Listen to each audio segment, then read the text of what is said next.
ಪ್ರಿಯ ವೀಕ್ಷಕರೇ ನಮಸ್ಕಾರ. ನಮ್ಮ ಹಳ್ಳಿ ಸುದ್ದಿ ಯೂಟ್ಯೂಬ್ ಚಾನಲ್ಗೆ ಸ್ವಾಗತ. ಪಿಎಂ ಕಿಸಾನ್ ಸನ್ಮಾನ್ ನಿಧಿ ಯೋಜನೆಯ 22ನೇ ಕಂತಿನ ಬಿಡುಗಡೆ ದಿನಾಂಕ ಯಾವಾಗ, ಹಾಗೆ ಪಿಎಂ ಕಿಸಾನ್ 22ನೇ ಕಂತು ಹೆಚ್ಚಿಗೆ ಆಗಿದ್ದು ನಿಜನಾ, ಈ ಬಾರಿ ಎಷ್ಟು ಹಣ ಜಮಾ ಆಗಲಿದೆ ಎಲ್ಲವನ್ನು ಕೂಡ ನಾನು ಈ ವಿಡಿಯೋದಲ್ಲಿ ತಿಳಿಸ್ಕೊಡ್ತಾ ಹೋಗ್ತೀನಿ. ದಯವಿಟ್ಟು ವಿಡಿಯೋನ ಸ್ಕಿಪ್ ಮಾಡದೆ ಸಂಪೂರ್ಣವಾಗಿ ನೋಡಿ.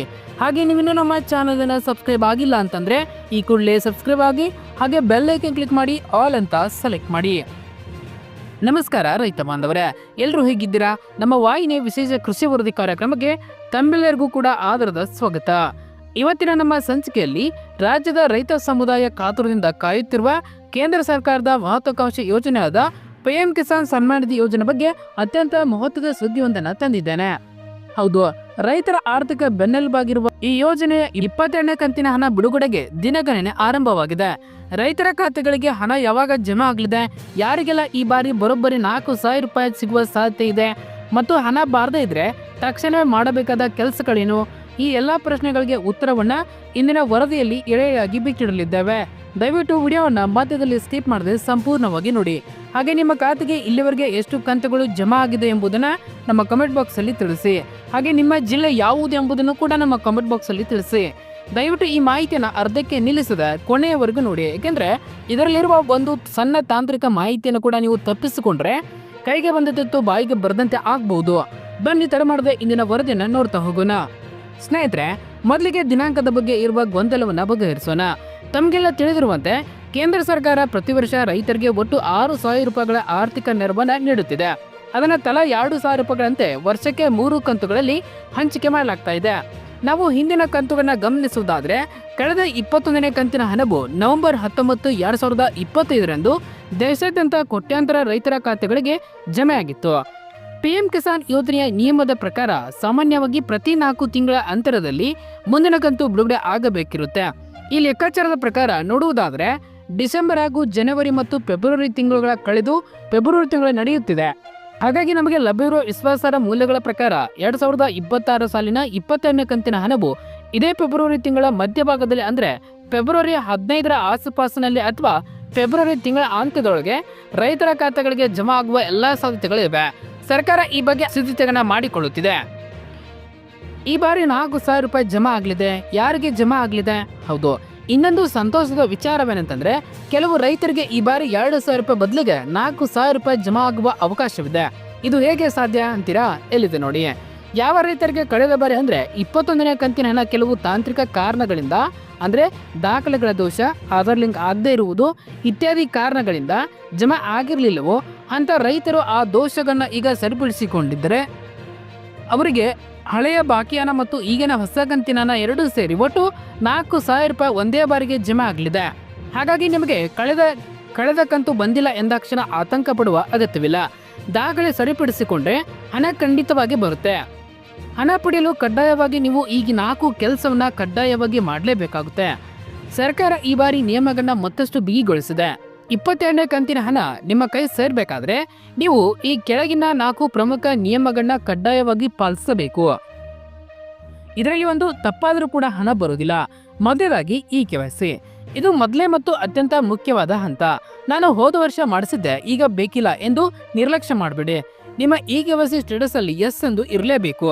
ಇದನ್ನು ನೀವು ಮನೆಯಲ್ಲೇ ಕುಳಿತು ನಿಮ್ಮ ಮೊಬೈಲ್ ಮೂಲಕ OTP ಬಳಸಿ ಮಾಡಬಹುದು, ಅಥವಾ ಹತ್ತಿರದ CS ಕೇಂದ್ರ ಅಥವಾ ಗ್ರಾಮೀಣ ಕೇಂದ್ರಗಳಿಗೆ ಭೇಟಿ ನೀಡಿ ಬಯೋಮೆಟ್ರಿಕ್ ಮೂಲಕ ಕೂಡ ನೀವು ಮಾಡಿಸಬಹುದು. ಈ KYC ಆಗದಿದ್ರೆ ಖಂಡಿತವಾಗಿಯೂ ಕೂಡ ಹಣ ಬರೋದಿಲ್ಲ. ಇನ್ನು ಎರಡನೇದಾಗಿ ಭೂಮಿ ದಾಖಲೆಗಳ ಜೋಡಣೆ. ಹೌದು, ನಿಮ್ಮ ಜಮೀನಿನ ಪಹಣಿ ವಿವರಗಳು ಪಿಎಂ ಕಿಸಾನ್ ಪೋರ್ಟಲ್ನಲ್ಲಿರೋ ಮಾಹಿತಿಯೊಂದಿಗೆ ತಾಳೆ ಆಗಬೇಕು.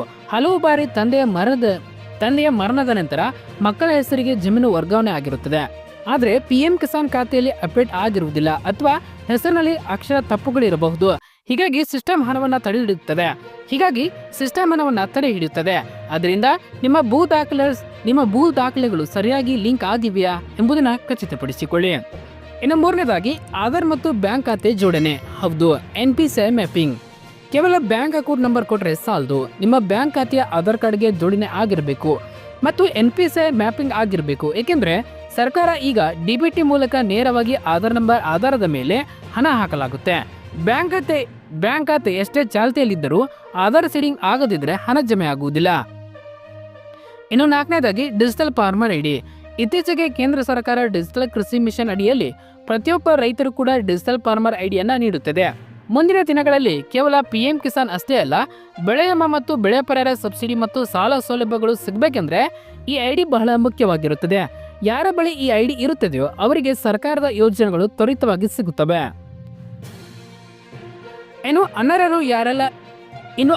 ಅನರ್ಹರಿಗೆ ಈ ಹಣ ಜಮಾ ಆಗುವುದಿಲ್ಲ. ಎಲ್ಲ ರೈತರು ಕೂಡ ಈ ಹಣ ಸಿಗುವುದಿಲ್ಲ ಎಂಬುದನ್ನು ಗಮನಿಸಬೇಕು. ಯಾರು ಆದಾಯ ತೆರಿಗೆ ಕಟ್ಟುತ್ತಿದ್ದಾರೋ, ಯಾರು ಸರ್ಕಾರಿ ಹುದ್ದೆಯಲ್ಲಿದ್ದಾರೋ ಅಥವಾ ನಿವೃತ್ತಿಯಾಗಿ ತಿಂಗಳಿಗೆ 10,000 ರೂಪಾಯಿಗಿಂತ ಹೆಚ್ಚು ಪಿಂಚಣಿ ಪಡೆಯುತ್ತಿದ್ದಾರೋ ಅಂಥವರಿಗೆ ಈ ಯೋಜನೆ ಲಾಭ ಸಿಗುವುದಿಲ್ಲ. ಇನ್ನು ನಿಮ್ಮ ಸ್ಟೇಟಸ್ ಅನ್ನು ಚೆಕ್ ಮಾಡಿಕೊಳ್ಳುವುದು ಹೇಗೆ?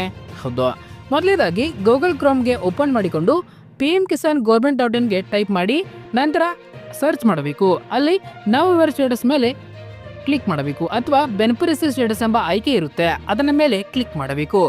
ನಂತರ ನಿಮ್ಮ ನೋಂದಾಯಿತ ಮೊಬೈಲ್ ನಂಬರ್ ಅಥವಾ ಆಧಾರ್ ನಂಬರ್ ಹಾಕಿ ಕ್ಯಾಪ್ಚರ್ ಕೋಡನ್ನು ನಮೂದಿಸಿ ನಂತರ ನಿಮ್ಮ ಮೊಬೈಲ್ಗೆ ಬರುವ OTP ಹಾಕಿದ್ರೆ ನಿಮ್ಮ ಸಂಪೂರ್ಣ ಜಾತಕ ಅಲ್ಲಿ ತೆರೆದುಕೊಳ್ಳುತ್ತದೆ. ಅಲ್ಲಿ FTU ಪ್ರೊಸೆಡ್ ಎಸ್ ಎಂದು ಬಂದ್ರೆ ಹಣ ಬರುವುದು ಖಚಿತ. ಒಂದು ವೇಳೆ ನೋ ಎಂದು ಇದ್ರೆ ಅಥವಾ ಕೆಂಪು ಅಕ್ಷರದಲ್ಲಿ ಯಾವುದಾದರೂ ಸಮಸ್ಯೆ ತೋರಿಸುತ್ತಿದ್ರೆ ತಕ್ಷಣ ಎಚ್ಚೆತ್ತುಕೊಳ್ಳಿ. ಒಂದು ವೇಳೆ ಆನ್ಲೈನ್ನಲ್ಲಿ ಚೆಕ್ ಮಾಡಿದಾಗ ಲ್ಯಾಂಡ್ ಸೀಲಿಂಗ್ ನೋ ಅಥವಾ Aadhaar bank seeding status no ಎಂದು ತೋರಿಸುತ್ತಿದ್ರೆ ನೀವು ಸುಮ್ಮನೆ ಕೂರ್ಬೇಡಿ. ತಕ್ಷಣವೇ ನಿಮ್ಮ ಹತ್ತಿರದ ರೈತ ಸಂಪರ್ಕ ಕೇಂದ್ರಕ್ಕೆ ಹೋಗಿ ಅಥವಾ ತಾಲೂಕು ಕಚೇರಿ ಅಥವಾ ಕೃಷಿ ಇಲಾಖೆ ಅಧಿಕಾರಿಗಳನ್ನ ಭೇಟಿ ಮಾಡಿ ನಿಮ್ಮ ಆಧಾರ್ ಕಾರ್ಡ್ ಪಹಣಿ ಮತ್ತು ಬ್ಯಾಂಕ್ ಪಾಸ್ಬುಕ್ ಜೆರಾಕ್ಸ್ ಪ್ರತಿಯನ್ನ ಅವರಿಗೆ ನೀಡಿ ಸಮಸ್ಯೆಯನ್ನು ವಿವರಿಸಿ. ಅವರು ನಿಮ್ಮ ಅರ್ಜಿಯನ್ನ ಪರಿಶೀಲಿಸಿ ತಪ್ಪುಗಳನ್ನ ಸರಿಪಡಿಸ್ತಾರೆ. ಹೀಗೆ ಮಾಡಿದ್ರೆ ಮಾತ್ರ ಬಾಕಿ ಉಳಿದಿರುವ ಹಣ ನಿಮ್ಮ ಮುಂದಿನ ಕಂತಿನ ಹಣ ಎರಡೂ ನಿಮ್ಮ ಖಾತೆಗೆ ಬರುತ್ತೆ. ಸ್ನೇಹಿತರೆ, ಈ ಮಾಹಿತಿ ನಿಮಗೆ ಅತ್ಯಂತ ಉಪಯುಕ್ತವಾಗಿದೆ ಎಂದು ನಾನು ಭಾವಿಸ್ತೇನೆ. ಈ ವಿಡಿಯೋನ ದಯವಿಟ್ಟು ನಿಮ್ಮ ಪರಿಚಯ ಪ್ರತಿಯೊಬ್ಬ ರೈತರು ಕೂಡ ರೈತ ಮಿತ್ರರ ವಾಟ್ಸಪ್ ಗ್ರೂಪ್ಗಳಿಗೆ ಶೇರ್ ಮಾಡಿ. ಯಾಕೆಂದ್ರೆ ಎಷ್ಟೋ ಜನ ರೈತರಿಗೆ ತಾಂತ್ರಿಕ ಮಾಹಿತಿ ಗೊತ್ತಿರುವುದಿಲ್ಲ, ಅವರಿಗೆ ನಿಮ್ಮಿಂದ ಸಹಾಯವಾಗಲಿ. ಇದೇ ರೀತಿ ಸರ್ಕಾರದ ಹೊಸ ಯೋಜನೆಗಳ ಅಪ್ಡೇಟ್ಗಳಿಗಾಗಿ, ಬೆಳೆ ಮತ್ತು ಪರಿಹಾರದ ಮಾಹಿತಿಗಾಗಿ ನಮ್ಮ ಚಾನಲನ್ನು ಮರೆಯದೆ ಸಬ್ಸ್ಕ್ರೈಬ್ ಮಾಡ್ಕೊಳ್ಳಿ. ಪಕ್ಕದಲ್ಲಿರುವ ಬೆಲ್ ಐಕಾನ್ ಒತ್ತುವ ಮೂಲಕ ನೋಟಿಫಿಕೇಶನ್ ಆನ್ ಮಾಡ್ಕೊಳ್ಳಿ. ವಿಡಿಯೋ ನೋಡಿದ್ದಕ್ಕಾಗಿ ಧನ್ಯವಾದಗಳು. ಹಾಗೆ ನಿಮ್ಮ ಖಾತೆಗೆ ಎಷ್ಟು ಕಂತುಗಳು ಜಮಾ ಆಗಿದೆ ಎಂಬುದನ್ನು ಕಮೆಂಟ್ ಮಾಡಿ ತಿಳಿಸಿ. ಧನ್ಯವಾದಗಳು.